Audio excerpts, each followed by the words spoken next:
Crack. இந்த படத்தோட பேரு கிராக்கு.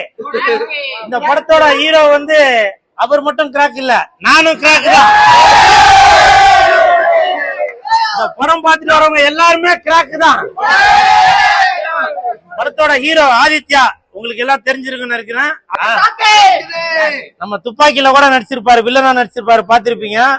உண்மையிலே சொல்றேன், இந்த படம் ஹிந்தி படம் இன்னைக்கு உலகமெங்கும் ரிலீஸ் ஆகி சூப்பரா போயிட்டு இருக்கு. இன்னைக்கு நம்ம தமிழ்நாட்டிலயும் நல்லா சூப்பரா போயிட்டு இருக்கு. இன்னைக்கு நான் மறுபடியும் இந்த ஷோ பார்க்க வந்திருக்கேன்னாக்கா அதுல அந்த படத்துல அந்த ஹீரோ கொப்ப மௌன சிக்ஸ் பேக் வச்சுன்னு சும்மா பழனி படிக்கட்டு மாதிரி பட பட பட படம் இருக்காரு. பரவாயில்ல, எமி ஜாக்சன்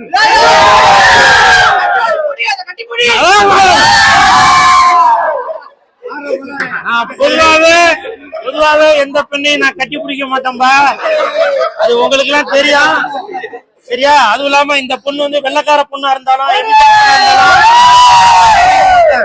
காரணம் என்னன்னா இப்ப திரிஷாவோட பிரச்சனைகள் பல மாதிரி போயிட்டு இருக்கு. அதனால எப்பவுமே பெண்கள் நாட்டின் கண்கள் சரிங்களா. இந்த படம், இந்த கிராக் படத்தை பாருங்க. படம் பார்க்கும்போது இங்கிலீஷ் படம் பாக்குற மாதிரி தான் உங்களுக்கு தெரியும். அந்த அளவுக்கு படம் வந்து சூப்பரா இருக்கு. என்னது பாரத் மாதா கி ஜேவா? இது அந்த இந்தி படம் இல்லப்பா. அதே எதுவும் பிரச்சனை மாத்தி விட்டாதீங்கப்பா. பாரத் மாதா கி ஜே இல்ல, இது வந்து இந்தி படம். இது கிராக் படம் பேரு. எந்த தனிந்தது காடு கிராக்கு வரகத்தை போடு.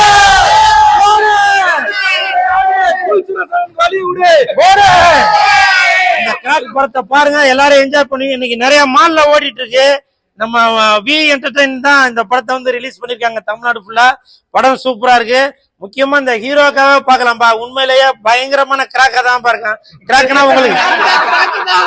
உங்களுக்கு தெரியும்ல, அந்த கிராக்கு தான் சரியா. அதனால ஒரு கிறுக்குத்தனமா எதனா பண்ணுவாங்கல்ல, கிறுக்குத்தனம் உடனே கூல் சுரேஷ் தான் உங்களுக்கு ஞாபகம் வரும். அந்த கிராக்கு மேரே கியா போல்தே தும் மாலூமே. இந்த படத்தை தம்பி சொல்றான் பாருங்க, ஏக் தோ தீன் படத்தை பாருங்க. அச்சா அச்சா பகுத் அச்சா.